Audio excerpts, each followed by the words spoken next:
Hey guys, Sam here from KeyCommerce.com. In this video, you're going to learn the insane potential of improving different parts of your buyer's journey for your e-commerce store. This video is going to be so helpful for so many of you out there that are so obsessed with improving your traffic, but there's so much left potential in the rest of your buyer's journey. And what I'm talking about here is how you convert your customers and get them to come back and purchase again. I've got this calculator here I'm going to walk you through in this video to show you what I mean. Now, this is a representation of your funnel. You start here with Google Ads or any traffic source, whether Facebook ads, Bing ads, any sort of traffic source. You have to pay for that in some way or another. You then convert your customers over here and you have an average order value, which is how much on average that person spends to order from your store. You then have the profitability. So what is your net profit margin on that purchase, on that order you get from that customer? Then, of course, once they purchase, you send them the order, that's all good. How many of those customers come back and purchase from you again? Because you've already spent all that money in ad spend to convert them in the first place. If you can get them to come back and purchase again, man, that really improves the profitability of your store.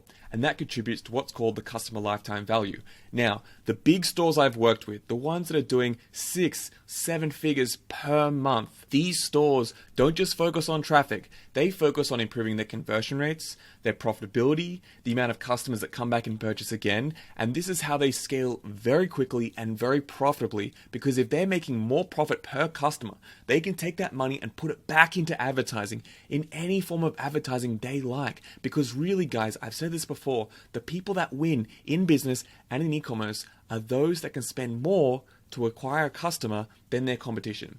Let's go through it right now. So let's imagine here you're getting 20,000 clicks per month. You're spending, say, 50 cents per click. I'm just using this to show you how much it actually costs for that traffic and how you can optimize that. Let's start with that. So you spend $10,000 a month on your traffic.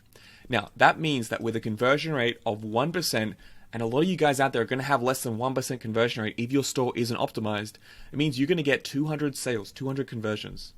And if the average order value, how much someone spends on average on your store, is $80, that means that the total sales you're going to get are $16,000. Are you following me? Then, if your profit margin is 30%, which is quite an average net profit margin for a lot of e-commerce stores, that means that you're going to make 4.8K in profit before your ad spend, but then once you take away the 10K in ad spend over here, you actually lose 5.2K, and your return on ad spend, your ROAS, is 1.6. Now, without even looking at those people coming back, because a lot of you guys out there don't have many repeat customers. You're not running email marketing campaigns. You're not running remarketing campaigns on past customers. Let's just focus on this to start off with. So let's just say that you are able to optimize your product pages and your homepage and your whole store and get that conversion rate up to 2%.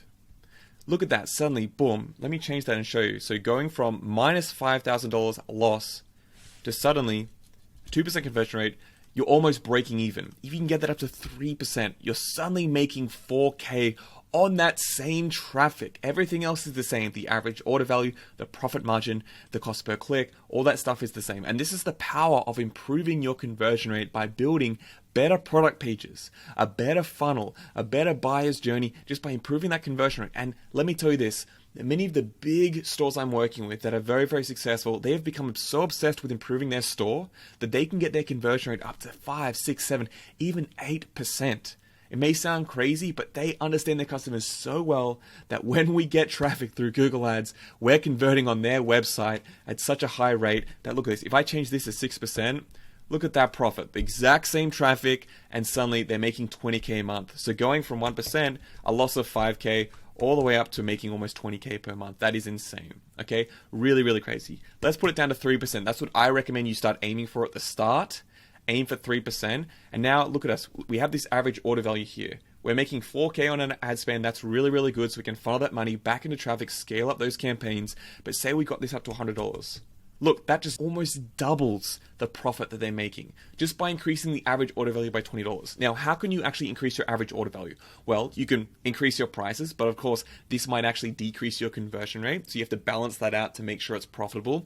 But you can also add packages, upsells, even subscriptions, essentially, but that does fall into customer lifetime value. But upselling on the checkout, bump upsells, or any other way that you can get people to add accessories to their order because you're already paying for the traffic here. So even if you can't improve your conversion rate anymore, which is highly unlikely, but it can happen, then you can increase your average order value and get more out of that traffic, okay? So you can see here, you have these other levers that you can pull. It's not just about reducing your cost per click, but also improving your conversion rate and your average order value. Now, once you have those as well, let me put this down to $80. Even if I put this down to 2%, you're almost breaking even. If we can suddenly just increase our profit margin by 5%, boom, we make an extra $1,500 or so. Suddenly we're improving that as well, and we're making more money from that existing traffic. Now, how do you improve your profit margin? You have to basically either increase your sales or decrease your expenses. That's how profit works. So you can do this by getting a better deal with your supplier, finding other products or better products that are cheaper but are at the same price, or reducing other expenses like software expenses and stuff like that. That's how you can also improve the profit margin. Now, let me put that down to 30%. Now that we have that part of our funnel, we understand how we can actually impact that with different things. We can also take a look at the repeat customers and the customer lifetime value. Now, what this says is that if someone goes to your store and purchases once, they're only ever going to order from you once. So what I'm saying here is that they don't order from you ever again. Now, this is a huge thing that you can improve very, very easily and cost effectively, is getting people to come back and purchase again. And this is all part of building a strong brand, guys. Really, really important. So say we got 20% of our customers to come back and purchase again. Now, to give you a benchmark, a lot of the big brands I'm working with, they get a 30, 40, sometimes even 50% reorder rate. Okay, and that's because they've built out all the email flows. We're helping them with their remarketing, but they also just build a brand that people trust, and they want to come back and have a great buying experience all over again. So say we even got this just to 20%. You'll see here, this is the profit after ad spend. We're on break even, but if we get 20% of people to come back just for that first month, suddenly it goes up to $1,500 in profit, because those people come back, purchase again, and it doesn't cost that much extra to get that last purchase. And they might keep purchasing again and again. Of course, it depends on your product, your niche, what you're selling, and how often people actually come back to purchase something else, whether that's the initial product again, or some sort of accessory or something that's usable that they use and they want to buy more of that thing. If you can get that up to 30 or 40%, let's put 40% in there, boom, suddenly it goes up quite a lot. But then if you improve this and you also improve the things over here, so say if you did get your conversion rate up to 4%, it just skyrockets. It's insane. And so here you're making almost double the same profit from the lifetime value. The customer lifetime value, that is basically how much someone spends on your store over the lifetime of their relationship with you and your store. So basically someone might come to you, purchase one thing today, but then in 6 months they come back and purchase something else. And then 6 months later, something else.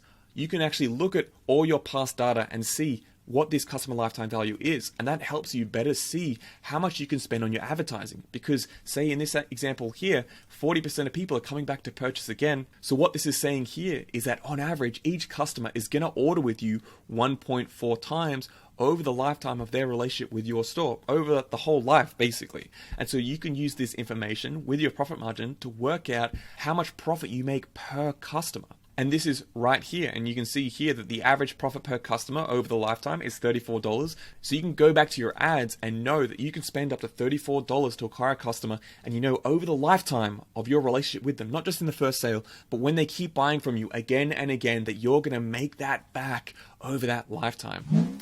Hey guys, I just wanted to jump in really quickly and let you know that this video that you've just watched is actually part of my free product page mastery course. It's on my website, 100% free. It shows you how to increase the conversion rate for your product pages by building long form product pages. I go through that in some of my videos, but this whole course is totally free. It walks you through it step by step and how to create them. I'll leave a link down below at the top of the description. Go check it out. Let's keep going. So guys, just like I've said in this video, it's really important for you not just to look at your traffic, but to go through your whole buying journey like this. So guys, in summary, it's so important that you don't just look at your traffic, but you also look at your product pages, you look at your conversion rates, you look at how many people come back and purchase again, you look at your average order value, you look at your profit margins. This is so important if you want to build a successful store. And this is the sort of stuff that most people don't even realize is possible, okay? Don't just focus on traffic and the first sale. Look at the whole buyer's journey here if you want to build up and scale a successful store. That's it for this video, guys. I hope it was really helpful. If it was, let me know in the comments below. Give this video a like and subscribe if you want to learn more about growing your e-commerce store with authentic and practical advice. Hope to see you in the next video, guys. Bye for now.